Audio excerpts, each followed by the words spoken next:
네, 부동산 투자 어려워도 해야 되겠죠. 어려움을 극복을 하고 나면 여러분이 평생 모을 수 있는 것보다 몇 배는 더 벌 수도 있습니다. 부동산 투자를 많은 분들은 불로소득이라고 하는데요. 막상 여러분이 현장에 가셔서 투자해 보십시오. 굉장히 골수가 아프도록 힘든 작업이 부동산 투자고요. 정말 이 부동산을 투자를 하신 분들은 이 불로소득이 아니고 내가 정말 어려운 선택을 통해서 그리고 어려운 관리 이런 걸 더 남들보다 더 안 쓰고 그리고 잘 관리를 함으로써 부자가 되는 과정이구나 하는 걸 느낄 수 있을 겁니다. 부동산 가격이 아파트 막 오르고 나면 결국 다음에 재개발, 재건축 투자 오르고 그 다음엔 또 다세대 주택 또는 오피스텔 오르게 됩니다. 그리고 그러한 확산의 정도가 서울, 강남에서 강북으로 그리고 경기도 판교, 분당 그리고 일산 이렇게 퍼져나가다가 어느 순간이 지나고 나면 이제 다 찼구나라는 생각과 더불어 규제가 다 들어가게 되면 다시 또 서울 중심으로 오는 경향이 있습니다. 그래서 서울의 요즘 중심으로 대도시로 이렇게 오는 중심의 상황을 오를 때는 너무 비싸니까 재개발, 재건축 투자 그리고 또 소액 투자를 고민하게 되죠. 소액 투자를 하는 것들은 자기 자신을 위한 투자도 있을 수 있겠지만 우리 자녀들, 우리 자식들이 미래에 내 집 하나는 혹시 너무 비싸져서 못 구하는 거 아니야? 그래서 자기 자녀들을 위한 투자를 많이 하게 됩니다. 그중에 많이 찾는 그러한 투자가 재개발 지역이라고 보시면 될 것 같습니다. 그래서 이 재개발 투자를 공부를 하려면 이거 한 2박 3일 밤 펴면서 공부를 해야 되죠. 그러나 여러분들은 공부하지 마시기 바랍니다. 여러분이 믿고 여러분이 정말 신뢰할 수 있는 전문가 만나시면 그분들이 다 이미 공부한 거 그냥 펼쳐져 놓고 여러분한테 좋은 안내, 지도자 잘 만나면 된다. 이렇게 생각을 하셨으면 좋겠고요. 오늘은 그래도 재개발 투자의 좀 핵심적인 부분, 어떻게 투자해야 될 것인가, 그리고 재개발은 왜 안전한 부분이 있는가, 이런 부분들을 한번 살펴보도록 하겠습니다. 제목은 부동산 경기가 불안할 때는 재개발 투자를 하라. 그러니까 이 부동산 경기가 불안하다. 이걸 좀 먼저 이 불안이라는 부분을 좀 이해를 해야 되겠죠. 첫 번째는 가격이 너무 많이 올라서, 두 번째는 그 세금이 보유세라든가 이런 세금이 너무 높아서, 또 세 번째는 대출이나 이런 것들, 그래서 자금줄이 끊겨서 그래서 투자할 수 없다 이렇게 하시죠. 그런데 가만히 보면은요, 저는 이 과거를 좀 이렇게 보면서 의사결정을 많이 하는데, 과거에 예를 들어 볼게요. 여러분들이 2000년에서 IMF 끝나고 나서 2007년, 그 다음에 2012년, 그 다음에 현재 이르기까지 한번 쭉 보셨는지 모르겠지만, 과거에도 2006, 7년, 그때 노무현 대통령 시절이죠. 역시 가격 많이 올랐고요. 세금 굉장히 셌었죠. 그리고 대출도 막아가지고 막 6, 7개월씩 집 사놓고 잔금 못한 경우가 많았죠. 그런데 그 많은 고통이 결국은 어떻게 됐죠? 해결이 한번 됐어요. 그 다음에 다시 2012년, 13년, 14, 15, 16 거쳐서 가격이 다 회복되고 더 많이 올랐죠. 그냥 결국은 10년을 내다보면 잘 투자한 사람, 내 집 사서 편하게 잘 산 사람들만 부자 됐다라는 거죠. 그리고 내 집 없고 내가 계속 새 살고 딴짓한 사람들은 요즘 소위 벼락거지 이렇게 됐다고 얘기를 하는데,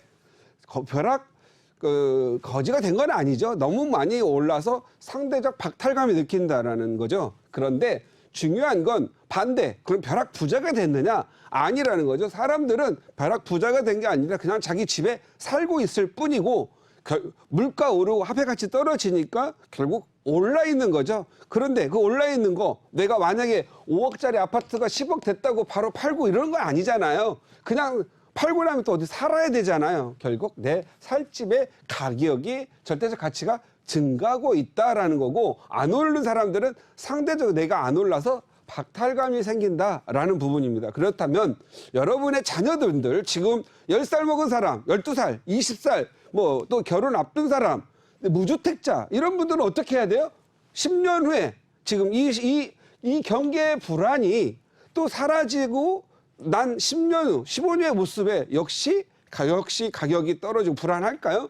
또 다시 호황기는 온다라는 거죠. 그렇다면 이 불안한 시기에는 어떻게 내가 지혜롭게 가야 될 거냐. 이 부분이 더 중요하겠죠. 그래서 오늘은 여러분들이 조금 마음을 좀 편하게 접근할 수 있는 재개발, 재건축 지역의 간단한 투자법을 말씀드리도록 하겠습니다. 그런데 꼭 투자를 하려고 하면은 어떤 사람, 특히 남성 여러분들, 특히 논리적 인간이라고 그러죠. 논리적 인간들의 어떤 특성, 자기가 부동산 도정법, 재개발 재건축을 알려면 도정법을 알아야 되죠. 도정법 이걸 반패면서 공부를 합니다. 이거 해서 뭐 하려고 하는지 모르겠어요. 그냥 결론 누군가가 살 때 분양 자격이 있으면 되는 거 아니겠어요?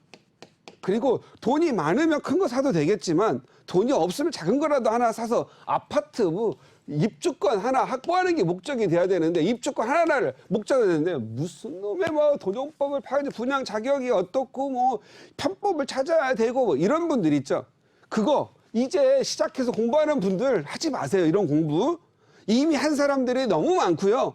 전문가라는 사람들이 하다 지쳐가지고 공부할 게 없어가지고 오는 사람한테 그냥 오면은 간단한 대답만 할 수 있는 것들도 많이 있습니다.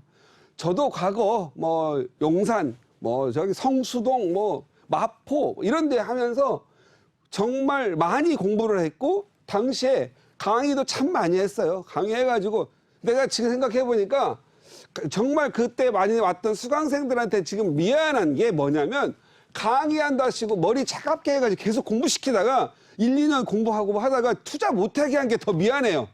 그냥 그 사람들 왔을 때 당신 뭐 공부하는데 이거 직장 다니면서 본업에서 열심히 해가지고 진급자라고 실력 있는 사람으로서 직장 상사로서 인정받아야 되는 이거 공부해서 어디다 써먹을 그 부동산 공인중개 하실 거냐고 물어보고 하지 못하게 하고 투자를 시켰더라면 오히려 낫지 않았겠나 생각이 듭니다. 근데 뭐 이걸 가지고 공부를 제가 왔던 때는 뭐 이것도 3일짜리씩도 공부한 적도 있어요. 뭐 하루 6시간씩 3일씩 마스터 과정 해줘 봐야 그 사람들 투자할 줄도 모르고 안 합니다. 이거 그냥 간단하게 정말 제대로 된 스승 멘토 만나가지고 좋은데 그냥 딱 찔러서 하셨으면 할 겁니다. 그래서 오늘 강의는 불안할 때는 정말 하나라도 제대로 투자를 해라. 공부 너무 많이 하려고 하지 말고 투자를 하면서 돈 버는 실력을 키우고 경험 쌓아서 노하우를 확보하고 자녀분들한테 좀 나눠줄 줄 알아라. 뭐 이런 정도로 말씀드리겠고요. 이게 저절로 투자하면 알게 됩니다.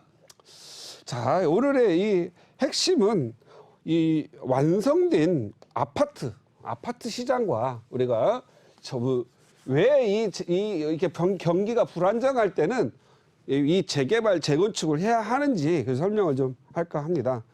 먼저 요 부분을 그냥 과거 2000년이라고 하겠고요. 여기를 2007년이라고 하겠습니다. 여기 이유를 2008년 어려운 시기라고 말씀드리겠고 여기는 다시 또 2014년에서 지금 2021년 이렇게 된다고 볼게요.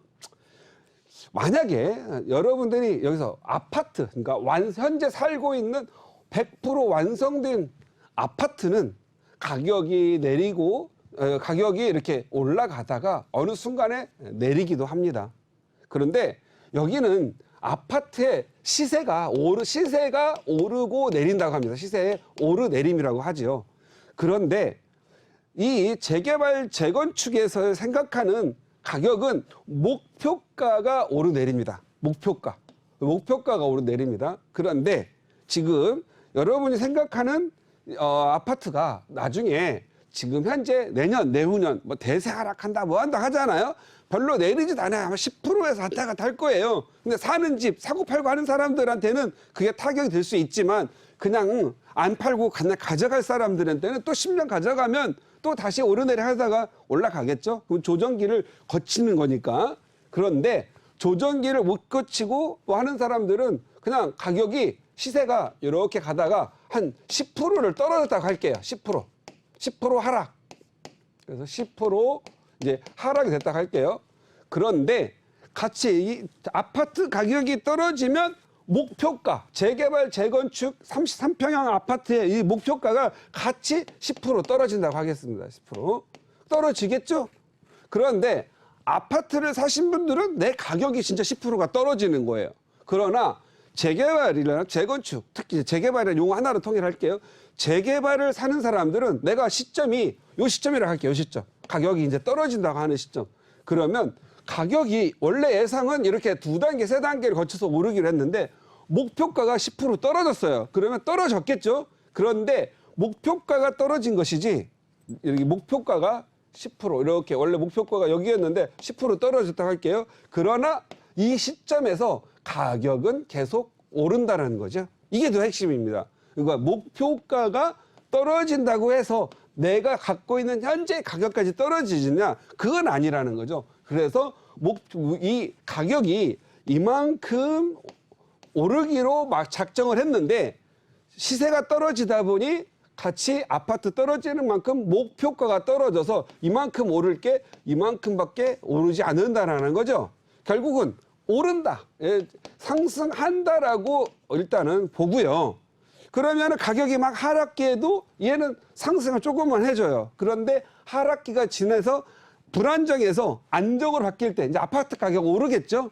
그러면 역시 이 재개발 가격도 같이 상승하게 되겠죠. 그러면 더 많이 상승하게 될 거다라는 거죠. 그래서 제가 봤을 때는 특히 서울 같은 데라든가 부산 이런데 주변의 아파트 가격, 우리가 보통 국민주택 규모들이 있죠. 국민주택은 우리가 바타는 30평에서 30, 한 5, 6평 정도, 전용 면적 85제곱미터 이하의 24평형이나 30평, 20평대, 30평대 아파트들의 주변의 시세가 높은 지역, 뭐 5억, 6억은 높은 거 아니잖아요.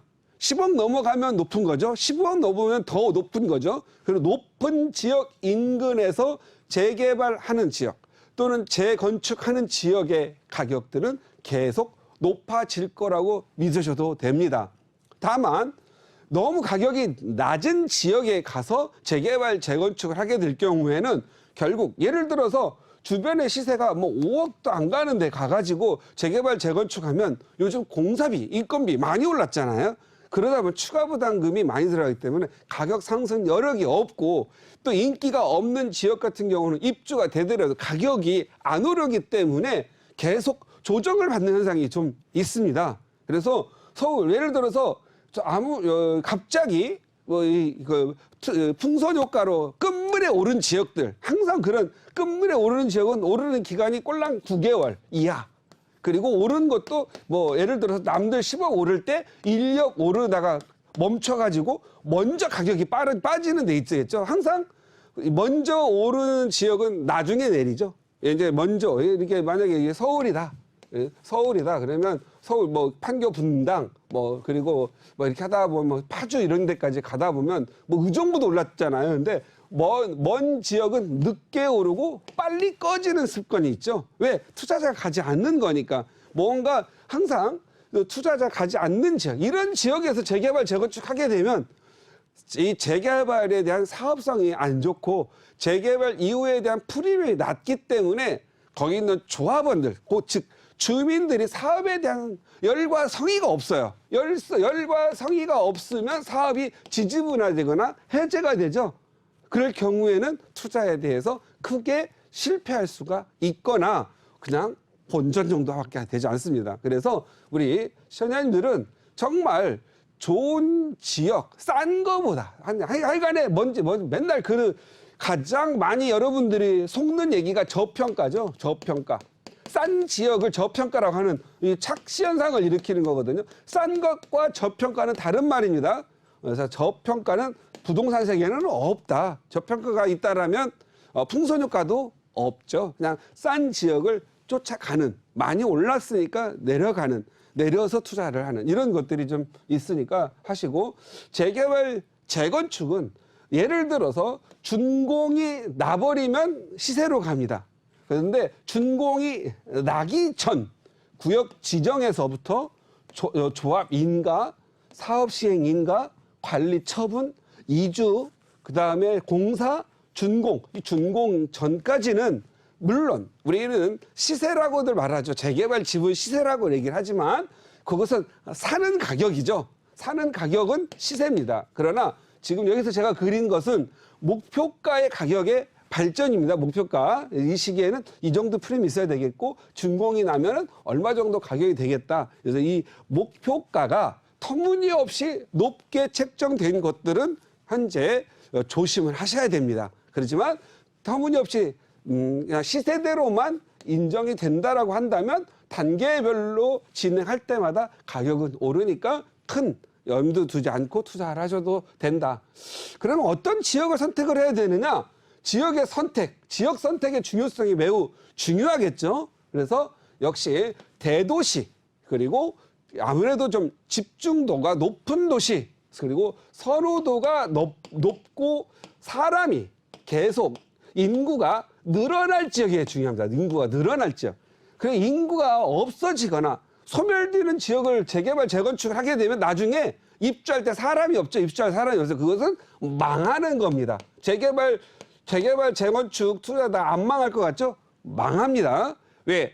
사업이 진행되더라도 공사비를 감당을 못할 수도 있고 그리고 감당을 못할 줄 알기 때문에 해제가 돼서 그냥 높은 프리미엄을 주고 샀는데 프리미엄이 없어지는 것 같습니다. 그런 경우가 있습니다. 그래서 대도시, 뭐 대도시 하면 뭐 간단하죠. 뭐 서울, 부산, 대전, 대구 뭐 이런 적어도 5대 광역시, 서울 포함한 5대 광역시 정도 하시는 게 가장 유리하다. 그냥 어떤 사람들은 재개발, 재건축 한다면은 1,000만 원, 2,000만 원만 넣고 한다고 그래가지고 뭐 이상한 동네 가가지고 투자해가지고 논밭 옆에 도시 몇 개 있는데 가가지고 그거 재개발, 재건축 한다고 해서 샀어요. 뭐 1,000만 원, 뭐죠? 전세 끼고 뭐 얼마 몇 푼 주고 샀다고 했는데 피 500만 원 받으려다가 5천만 원 피 보고 나오는 경우도 많습니다. 그래서 그런 부분들. 그 다음에 중요한 거 아까도 말씀드렸죠. 20평대, 30평대 인근 시세가 높은 지역. 그게 공사비 이상의 어떤 예를 들어서 30평대 아파트가 어느 지역은 분양가가 4억인데 시세가 한 6억 정도 간다. 그러면 이것도 이게 크게 남는 게 없죠. 추가 부담금은 계속 그때 따라 올라지는 거니까. 근데 지금 6억인데 10년 후에 입주를 하는데 이 6억을 계속 10년 동안 유지를 한다. 그럼 어떤 일이 벌어지죠? 지금 내가 생각했던 아파트 건축 비용이 4억인데 10년 후 동안 인건비 올라가고 철근값 올라가다 보면 가격이 6억에 비슷해지면 남는 게 없잖아요. 그래서 그런 부분을 선별을 잘 하셔야 된다. 그래서 인근 시세가 적어도 10년 후에도 가격이 오를 지역인지 10년 동안 지탱할 지역인지 오히려 빠질 지역인지를 알고 투자를 해야 된다. 그래서 그런 부분 굉장히 중요하고요. 그다음에 노후도가 중요하지요. 이미 사업이 정비구역이 지정이 돼서 진행이 되면 안심하고 할 수 있죠. 그런데 이런 지역은 프리미엄이 높기 때문에 접근하기 힘듭니다. 그래서 노후도가 중요한데 무조건 노후도를 찾아서 또 가다 보면 노후도가 있는데 가격이 높습니다. 자, 자기가 투자하려고 하는데 아이가 이제 10살, 초등학교, 초등학교 10살 아이를 하나 사주고 싶어요. 이 아이는 졸업을 하고 하려면 25세 이후에 세대 분리가 가능한 거예요. 그러면 25세, 15년 동안만 투자하면 되는 것을 그냥 괜히 노후도 15년 동안에 걸쳐서 투자해야 될 것을 노후도가 다 돼 있는 뭐 사업시행인가라든가 만약 관리처분 난 데 가가지고 한 4, 5년 만에 입주를 했어요. 그러면 여기 15세짜리 중학생이 집 하나 갖고 15억짜리 갖고 있다 할게요. 그러면 부모가 뭐 해줘야 돼요? 다 이제 집 관리해줘야 되죠. 추가 부담금 또 내줘야 되죠. 또 종부세, 보유세 내야 되죠. 이거 골치가 아픕니다. 그래서 10살짜리는 15년 정도 할 수 있는 예정지 정도가 좋죠. 예정지. 나이가 25세 정도가 되고 직장을 다니는데 굳이 멀리 보겠다고 싼 거 찾는다고 해가지고 어디를 가냐? 제가 봤을 때는 뭐 자양 이동을 한다고 해요. 자양 이동. 자양 이동 갔더니 20년 후에 이제 들어갈 입주할 것 같은 거예요. 그래서 25세 아이가 40세가 돼서 45세가 돼가지고 늙어가지고 입주를 하는 거예요. 그러면 아이 키우고 활동하는 계속 이상하게 주거 지역이 열악한 지역에서 살거나 아니면 주거 지역이 열악한 지역에서 전월세 살아야 되는 거죠. 그래서 노도를 볼 때는 투자자의 나이를 좀 고려를 해가지고 형평성 있게 해야 된다. 좀 저도 똑같은 그런 경우가 있는데 저는요 고등학생일 때는 그냥 고등학생은 고덕 이거 좋습니다. 고등학생들 중학생은 고덕 같은 게 좋고요. 나이가 만약에 대학 직장을 다닌다 그럼 대흥동 같은 데 좋습니다. 아니면 강남 좋고요. 뭐 반포도 좋고요. 그런데 아이가 중고생 정도 된다. 그러면은 뭐 노후도가 너무 많이 진행되고 한 10년, 8년 기다렸다가 정비국 지정이 되는 그런 지역, 뭐 역삼동, 뭐 양재동, 뭐 이런 데가 좋죠. 합정동도 매우 좋은 지역 중에 하나가 되겠죠. 그렇게 그래서 이 무조건 투자하지 말고 무조건 돈 있다고 투자하는 거 아니거든요. 돈이 없어도 좋은데 투자하는 방법이 있다. 그 다음에 요즘 재개발, 재건축 한다고 당장 몇 푼 좀 벌려고 소규모 재개발, 뭐 가로주택 사업 이거 있잖아요. 얼른 뭐 이런 거 나 투자 좋아하진 않아. 하지 마세요 이런 거. 이거 무슨 무슨 부동산을 주식 다루듯이 막 단타쟁이들 하려고 하는 거 있죠. 요건 안 좋습니다. 그냥 예를 들어서 가로주택 사업 가로주택이나 소규모 한다 하더라도 한 200세대 규모 이상 정도 뭐 돼야 되는데 70세대, 뭐 80세대 이런 가로주택 해가지고 나중에 자기 주변에는 아파트 돼가지고 1000세대, 뭐 500세대 이렇게 하고 있는데 70세대, 80세대는 당장 전세는 높게 나오지만 나중에 팔 수가 없어요. 그래서 나홀로 아파트들이 항상 사는 분들이죠. 나홀로 아파트 갖고 계시는 분들이 항상 박탈감이 심해요. 나하고 살 때는 비슷했는데, 나 분양받을 때는 같이 5억이었는데, 옆집은 한 15억 갔는데, 나는 아직도 8억이에요. 아유, 그때 내가 그냥 이거 가로주택 하지 말고, 좀 제대로 투자를 할걸. 그 돈 몇 푼 벌려다가, 이게 뭐 저평가돼서 쌓여 하다가, 나 이거 반대예요, 개인적으로. 이건 도시 계획도 이거 좀 망치지 않나, 이렇게 싶습니다. 그래서 이런 거고, 그냥, 재개발 또는 재건축을 하는데 요즘과 같은 경우에는 제가 좀 뭐 개인적으로 이 정부에서 부동산 정책 하나가 조금 그래도 잘 됐다 하는 거 있죠. 그거 3080 공공 주도로 하는 거 있죠. 공공주택 복합 복합 개발 있죠. 이거 괜찮은 것 같아요. 용적률도 많이 주고 그다음에 단지 규모도 크게 하고 그 다음에 샀다 팔았다 할 수 있게끔 하지 안 들고 특히 재개발 재건축 하다 보면 원주민들이 갖고만 있으면 되는데 뭐 가격 좀 갖고 있다가 몇십 년간 가격 좀 오르면 뭐 1억에 샀는데 한 3억 오르면 4억으로 팔고 나가거든요. 그래서 나중에 가서 15억 하는 거예요. 그때 가슴이 끓죠. 그래서 공공주택 하고 나면은 다음에 사는 사람들은 황금청산 되잖아요. 그러니까 요것은 산 사람들에게 지구 지정이 되면 굉장히 좋은 거죠. 이거 배 아프지도 않고 자기도 부자 될 수 있으니까. 그리고 추가 부담 때문에 고민하시는 3080 되신 분들 추가 부담금 못 들어가면 전세 놓으세요. 전세 놓고 추가 부담금 내고도 남는 돈으로 전세 살잖아요. 그러면 지금 개발하기 이전에 빌라나 막 어두운데 사는 것보다 전세 가가지고 전세 사는 게 그 전세 뺀 돈으로 더 좋은 데 살 수가 있다라는 거죠.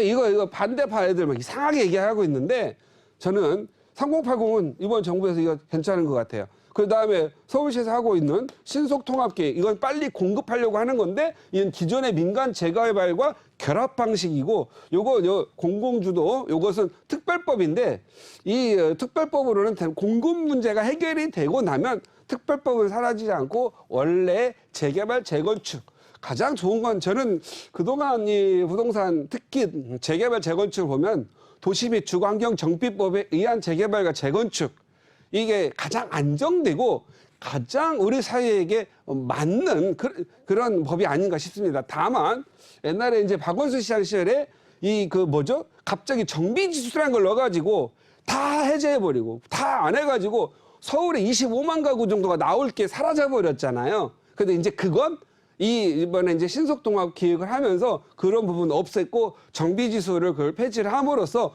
그동안 도정보로 왔던 정상적인 재개발 재건축이 간다라는 거고요. 결국은 노후도가 맞아야 된다는 거죠. 전체의 평균 노후도가 60% 이상이면 되기 때문에 그 정도가 되면 국가의 자원의 낭비도 없으면서 또 적절한 도시를 개발하게 되는 거고, 보통 재개발 재건축으로 가는 지역들은 요즘 재건축도 자그마한 것들은 통합 재건축을 하잖아요. 적어도 아파트가 제대로 준 기능을 하려면 한 500세대 정도, 요 정도가 나오는 규모들, 최소한 일단 1단지, 2단지 하면 250세대 정도 이상이 나와야 관리비도 좀 줄일 수 있고, 그다음에 우리 관리사무소도 좀 직원들 좀 두어서 어느 정도 관리하면서 깨끗하게 잘 만들어갈 수 있는 게 아닌가 싶고요. 마지막으로 이 재개발 재건축 투자는 위치만 잘 선정하고 나서 아까 나이에 맞게 돈에 맞게 그리고 사업 정하고 나서 사업 시기가 언제이냐 따라서 가격이 달라지니 투자 규모를 결정을 하라, 이렇게 생각합니다. 이거 제가 봤을 때는요, 재개발 재건축 투자하시는 분들 공부 좀 조금 했다고 뭐 잘난 체에다가 이상한 데 막 투자 많이 하거든요. 이건 재개발 재건축 투자하시는 분들은 적어도 좋은 선생님 만나서 방향 잘 맞춰서 가시기 바랍니다. 그래서 정 모르면 돈에 맞추어서 뭐 서울, 부산, 뭐 대구, 뭐 이런데, 그 다음에 뭐 광주도 뭐 광천동 광주 고속버스 뒤쪽 그런데 좋잖아요. 이게 입지가 좋은 곳들, 이런 지역으로 그냥 딱 찍어서 하시고, 너무 큰 거 사는 거, 뭐 예를 들어서 재개발 재건축을 사는데 대지 지분을 뭐 30평짜리 사고, 이거 뭐 이상한 투자를 하는 분들 많아요. 그 돈이 막 써서 뭐 넘쳐나면 모르겠지만 그냥 대지 한 평이든 아마 뭐 5평이든 3평이든 작은 거 사가지고 25평짜리 아파트 갈 수 있는 그런 정도면 됐지, 그냥 뭐 큰 돈 투자하는 것보다 작은 투자로 크게 벌 수 있는 그런 부분으로 갔으면 좋겠고, 앞으로 뭐 핵가족화 돼 있잖아. 이제 우리 사람 1인 또는 2인 이런 또 많아야 뭐 2~3명 이런 정도 가족이기 때문에 뭐 큰 데 살려고 하지 마시고, 서울 도심은 25평 또는 30평 아파트면 충분하다. 특히 지방에 계신 분들, 또 서울이나 대도시 밖에 사시는 분들은 뭐 집값 사니까 막 40평 살거든요. 40평, 50평도 살아요. 근데 나중에 팔 수가 없어요. 수요도 없으니까. 평생 살아야 되는데 40평, 50평 사가지고 넓게 살다가 그 집 팔아야 서울 오려고 오면 빌라도 못 산단 말이에요, 서울에는. 그러니까 너무 큰 거 살려고 하지 마. 특히 신혼부부들. 그냥 시작을 할 때 전세 멋모르고 막 큰 거 전세 살아가지고 뭐 가구니 뭐니 침대니 뭐니 크다 보니까 이사를 완전히 갈 수가 없어. 혼수용품이라 엄마가 해준 거라 벌릴 수도 없으니까 계속 큰 집 찾아다니다 보니까 결국은 자기 출근지에서 2시간 정도 더 걸리는 편도만, 아침에 올 때 저녁 할 때 한 3시간 4시간 걸리는 그런 출근지 사는데 그건 타당하지 않다. 그래서 특히 신혼부부들, 혼자 사시는 분들, 이런 분들 시작을 할 때 작은 아파트에서 시작을 하고 낡은 아파트에서 시작을 해라. 그런 분들이 부자 됐다. 크고 넓고 주차장 좋고 새소리 나고 공기 맑은 데서 신혼부 시작한 사람들 있잖아요. 부모가 도와주지 않는 사람, 부자 되는 사람이 거의 없는 것 같다. 제가 지금까지 봐왔던 걸 그대로 말씀을 드리는 거거든요. 그래서 작게 시작하고, 그리고 좀 더 규모 있고 가성비 높은 투자를 하면서 부자 되시기 바랍니다. 마치도록 하겠습니다.